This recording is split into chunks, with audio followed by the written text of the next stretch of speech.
தன்னன்னானேன தன்னானே தான தன்னன்னானேன தன்னானே தன்னன்னானே தன்னானே தானே தானே தன்னன தன்னானே. வணக்கம் மக்களே. இந்த டியூனை கேட்குறப்போ ரொம்ப பழக்கப்பட்ட ஒரு ராகம் மாதிரி தெரிஞ்சிருக்குமே. ஆமாங்க, இது காலங்காலமாக நம்ம தமிழ் மரபிசையில் பாடப்பட்டு கொண்டிருக்கின்ற, கடத்தப்பட்டு கொண்டிருக்கின்ற ஒரு கிராமிய தெம்மாங்கு நம்மளுடைய தமிழ் மரபிசை தான். நம்ம காலங்காலமாக தமிழர்கள் இசையோடைய வாழ்ந்தவர்கள். நம்மளுடைய வாழ்வியலில் இசை ஒரு அங்கமாக தான் இருந்தது. மற்ற நாகரிகங்களில் கல்வெட்டுகள் அல்லது ஓவியங்கள் மூலமாக தெரிவித்ததை நம்ம இதில் என்னென்னு பார்த்தீங்கன்னா இசையாகவே கடத்தியிருப்பாங்க.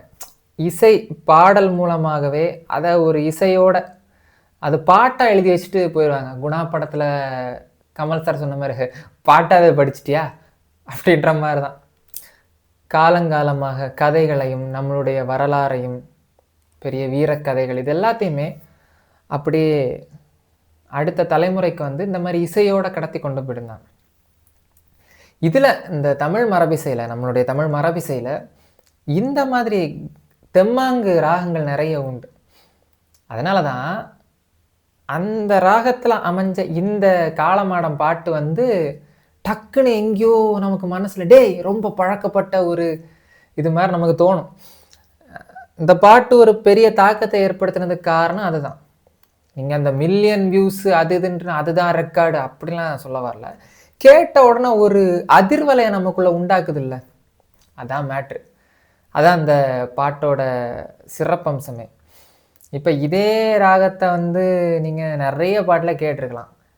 கிராமத்து பாட்டாக இருக்கட்டும், இளையராஜா ஐயா இதை தன்னுடைய பழைய படங்களில் நிறைய பயன்படுத்தியிருப்பார். இந்த பாட்டு இருக்கே, ரொம்ப பிரபலமான பாட்டு, அலைகள் ஓய்வுதில்லை படத்தில் வர அதான்ப்பா அந்த காதல் பாட்டு உண்டு. 1000 தாமரை மொட்டுக்களே ஆனந்த கும்மிகள் கொட்டுங்களே, அந்த பாட்டு இதே ராகத்தில் அமைஞ்ச பாடல் தான் அது.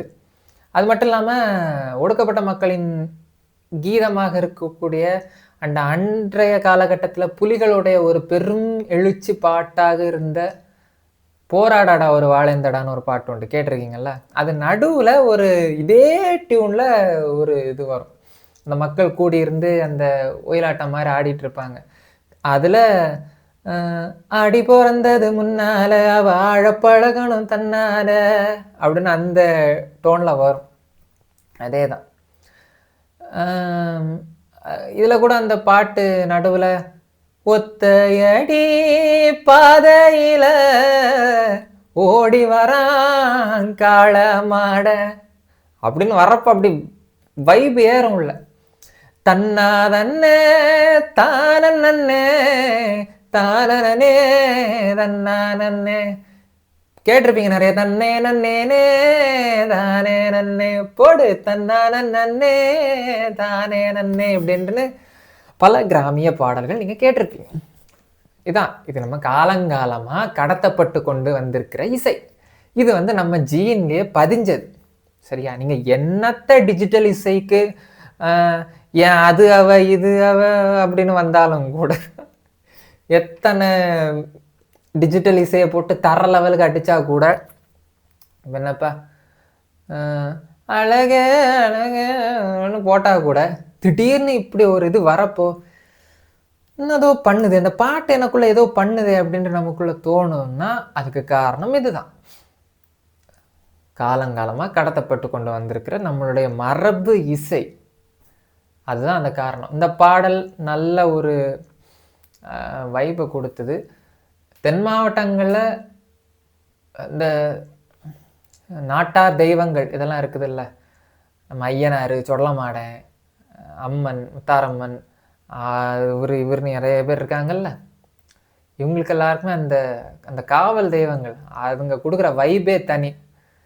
இப்போ அந்த கொடையெல்லாம் நடக்கிறப்போ அங்கே நிற்கிறப்போ நமக்கே ஒரு ஆட்டம் வரும். அந்த வைப் அந்த பாட்டு கொடுத்துச்சுங்க. வரிகள் நல்லா இருக்கு, ரொம்ப பழக்கப்பட்ட இதாக இருக்குன்னு பார்க்குறப்போ எழுதுனது யாருன்னு பார்த்தா ஐயா மாரி செல்வராஜ் தான்.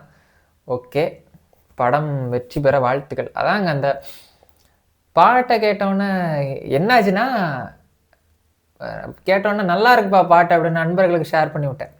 நம்ம யூடியூப் மூலமாக நமக்கு நிறைய நண்பர்கள்லாம் கிடச்சிருந்தாங்க.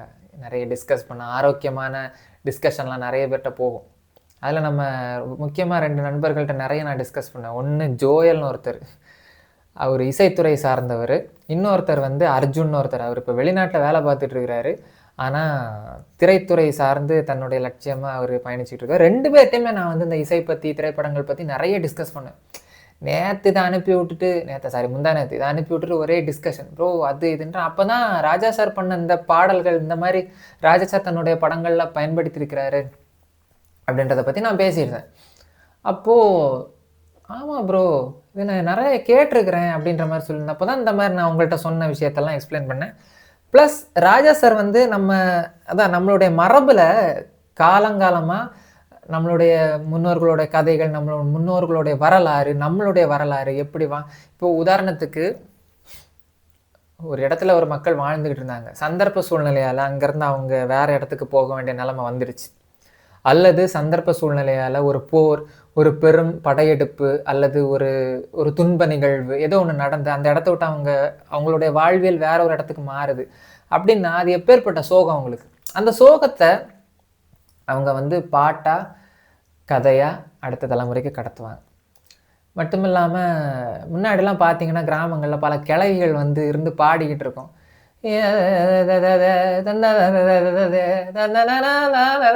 அப்படின்னு உட்காந்து நடையில் உட்காந்து பாடிக்கிட்டு இருக்கோம். பாட்டு என்ன பாடிக்கிட்டு இருக்கு இந்த பாட்டின்னு பார்க்குறப்போ அது ஏதோ ஒரு கதையை சொல்லி பாடிக்கிட்டு இருக்கும். இப்போ யாரும் பாடுறதில்ல, தாலாட்டே பாடுறதில்லையே. முன்னாடிலாம் தாலாட்டு அப்படி இருக்கும். சின்ன வயசில் கேட்டது அதெல்லாம் எங்கள் பாட்டி பாடும் முன்னாடி. அதுக்கப்புறம் போச்சு அது. அந்த தாலாட்டெலாம் இப்போ எங்கேயும் கேட்குறதில்ல. என்ன சொல்லிட்டு இந்த ராஜா சார் அந்த அந்த மரபு இருக்குல்லங்க, இந்த ஒரு கதை சொல்கிற அந்த மரபு, இதை வந்து ராஜா சார் வந்து அவருடைய பல படங்களில் பயன்படுத்தியிருக்கிறாரு. 2 சொல்கிறேன். நம்ம மலையூர் மம்பட்டியான், அதான் நம்ம பிரசாந்த் சாருக்கு அப்பா தியாகராஜன் சார், அவர் நடித்த படம். அந்த பழைய படத்தில் வந்து இந்த பாட்டு வரும். காட்டு வழி போகிற பொண்ணு கவலைப்படாத, அந்த இழுப்பார் ராஜா சார். காட்டு புலி வழி மறிக்கும் கலங்கி நிற்காத, மம்பட்டியான் பேரு சொன்னா புலி ஒதுங்கும் பாரு, அந்த பாரு அப்படின்னு அந்த இழுக்கிற அந்த இது இருக்குல்ல, அது அந்த காலத்து அந்த அந்த மரபை அப்படியே நமக்குள்ளே கடத்தும்.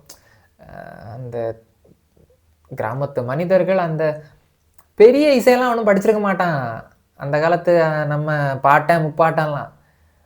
அந்த ஒரு பேஸ் டியூன் இருக்கும். இப்போ நம்ம போட்டோம்ல அந்த பேஸ் டியூனு, அதில் இடத்துக்கு ஏற்ற மாதிரி, சூழலுக்கு ஏற்ற மாதிரி வார்த்தைகளை மாற்றி போட்டு அழகாக பாடிடுவாங்க. அது என்ன கதையாக வேணாலும் இருக்கட்டுமே. சும்மா இப்போ பக்கத்தில் ஆறு ஓடுது, ஆற்றுல தண்ணி வந்ததுமா அதில்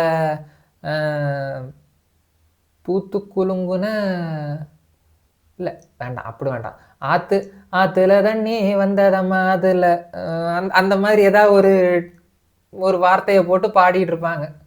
இப்படி தான் இருந்தது. ஸோ அந்த பாட்டை கேட்டு பாருங்க, காட்டு வழி போகிற பொண்ணு, அதில் சூப்பராக பாடியிருப்பார். இளையராஜா சாரா இது அப்படின்ற மாதிரி இருக்கும். ப்ளஸ் இன்னொரு படம் கரிமேட்டு கருவாயன், நம்ம கேப்டன் நடித்த படம், விஜயகாந்த் சார். அதில் அந்த ஓப்பனிங் சாங் பாடியிருப்பாருங்க ராஜா சார். இது ராஜாவா அப்படின்ற மாதிரி இருக்கும். இந்த பாட்டை நான் நண்பர்களுக்கு அனுப்பி விட்டேன். டேய் இது ராஜா சாரா, அவரை மாதிரியே தெரியல அப்படின்ற மாதிரி இருந்து. ஏன்னா அந்த டைமென்ஷன் அப்படி இருக்கும். அடி கதை கேளு அப்படின்னு ஆரம்பிப்பார். இந்த அது என்னது, இந்த தெருக்கூத்து நடக்கிறப்போ எப்படி கட்டியக்காரன் வந்து தொகையராவை இழுத்து பாடி அறிமுகப்படுத்துகிற மாதிரி இவர் வந்து அந்த கதையை ஆரம்பிப்பார். அதாவது மொத்த கதையும் கருவாயர்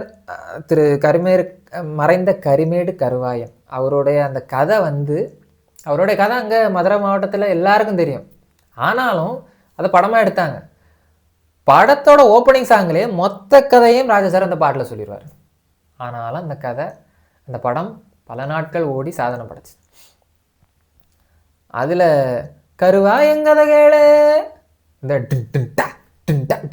பீட் ஆரம்பிச்சு, கட்டுக்கதை இல்லை ஒட்டுக்கதை இல்லை கண்டு கேட்டு வந்தோம் ஒரு ஆறு, இழுத்து விட்டுட்டு வைக நதிக்கர ஓரத்துல அன்று வாழ்ந்து செய்யிச்சவன் வரலாறு. செம்ம பாட்டுங்க, அதெல்லாம் கேட்டு பாருங்க, அப்படியே ஏதோ பண்ணும் அந்த பாட்டெலாம். இதெல்லாம் காலங்காலமாக நமக்குள்ளே கடத்தப்பட்டு கொண்டிருக்கிற நம்மளுடைய மரபு, நம்மளுடைய மரபிசை, தமிழர்களுடைய அந்த இசை, அந்த மரபு, அந்த வாழ்வியல், அந்த நம்மளுடைய வாழ்வியல் தான் அது. சரியா? அதனோட தான் நம்ம வாழ்ந்தோம், அதனோட தான் காலங்காலமாக தவழ்ந்து உருண்டு பிறந்து வளர்ந்து வந்தோம். இப்போ நம்மளுடைய கலாச்சாரம் வேறு மாதிரி மாறி போச்சு, மோகங்கள் மாறி போச்சு, ட்ரெஸ்ஸிங் மாறி போச்சு, ஸ்டைல் மாறி போச்சு. அதைத்தான் சேர்ந்தாப்பில் அப்படி சொன்னதில் ஏதோ தப்பாக எடுத்துக்காங்க. ஸோ அதில் நம்ம மறந்துருந்தாலும் நமக்குள்ள ஜீனில் இருக்கும்ல, அது இந்த போதி தர்மன டிஎன்ஏவை தூண்டி முட்டை மாதிரி டங்குன்னு இந்த மாதிரி இதெல்லாம் கேட்குறப்போ தூண்டப்படும். அதான் மேட்ரு, வேறு ஒன்றும் இல்லை. பாட்டு ரொம்ப அற்புதமாக இருக்குது. ராம் தியேட்டர் என்ன ஆக போதோ தெரில, ஏலே கிளி இருக்குடா. அவ்வளோதான் மக்களே, இந்த படம் வெற்றி பெற வாழ்த்துகள். மாரி செல்வராஜ் சாருக்கும் ஏனைய அந்த நிவாஸ் கே பிரசன்னா தானே மியூசிக், ஆமாம் ரொம்ப நல்லா போட்டிருந்தார். இந்த மாதிரி நாட்டார் தெய்வங்களை பற்றிலாம் நிறைய படிங்க, சரிங்களா? நம்மளுடைய உண்மை வரலாறு அது. நம்மளுடைய முன்னோர்கள் அவங்க எல்லாருமே பெரும் தலைவர்களாக இருந்தவர்கள், மக்கள் கூட்டத்துக்கு தலைவராக இருந்தவர்கள். நமக்கு முன்னோர் வழிபாடு, சரியா? இப்போ நம்ம வீட்டில் ஒருத்தர் இறந்தாங்கன்னா அவங்களுக்கு ஃபோட்டோ வச்சு கும்பிடுறோம்ல, இதுதான் தமிழர்களுடைய வழிபாடு, இதான் மரபு நமக்கு. ஒரு போர் வீரனோ, குடும்பத்தில் மூத்தவரோ, அல்லது அந்த குழுவுக்கு அந்த குடிக்கு தலைவர் ஒருத்தர், மிக பெரும் ஆள் ஒருத்தர் இறந்துட்டாருன்னா அவருக்கு நடுகள் வச்சு அதை வழிபட்டு அவர் நினைவாக பூ இதெல்லாம் வச்சு படையெல்லாம் வச்சு வழிபடுறதான் நம்மளுடைய மரபு, தமிழ் மரபு. அவர்கள் பின்னாட்களில் தெய்வமாக மாற்றப்பட்டார்கள். தெய்வன்றது ஒன்றும் இல்லை, முன்னோர் தான், சரியா? இந்த தெய்வங்களை பற்றிலாம் படிங்க. ஐயா தோ பரமசிம்ம அவர்கள் நிறைய புத்தகங்கள் இந்த தமிழ் பண்பாடு பற்றி, நாட்டார் தெய்வங்கள் பற்றிய குறிப்புகள்லாம் நிறைய எழுதியிருக்கிறார். அதெல்லாம் வாசி பாருங்கள், உங்களுக்கு பல விஷயங்கள் தெரிய வரும். அந்த வகையில் இன்று இந்த பாடலை பற்றி பேசியமைக்கு மிக்க மகிழ்ச்சி. சரிங்களா? உங்களுக்கு இந்த பாட்டை பற்றின கருத்து எப்படி ஃபீல் ஆச்சு கேட்கும்போது, கேட்டப்போ போன்ற கருத்துக்களை நீங்கள் கமெண்டில் பதிவிடுங்க. இந்த வீடியோ உங்களுக்கு பிடிச்சிருந்தா லைக் பண்ணிட்டு, ரொம்ப பிடிச்சிருந்தா சப்ஸ்கிரைப் பண்ணிட்டு பெல் ஐக்கானை கிளிக் பண்ண மறந்துடாதீங்க. அடுத்து ஒரு நல்ல வீடியோவில் உங்களை சந்திக்கிறேன். அதுவரை உங்களிடமிருந்து விடைபெறுவது உங்கள் அன்பு நண்பன் விஜய் ஜிபி. வணக்கம் மக்களே, தமிழ் வெல்லும்.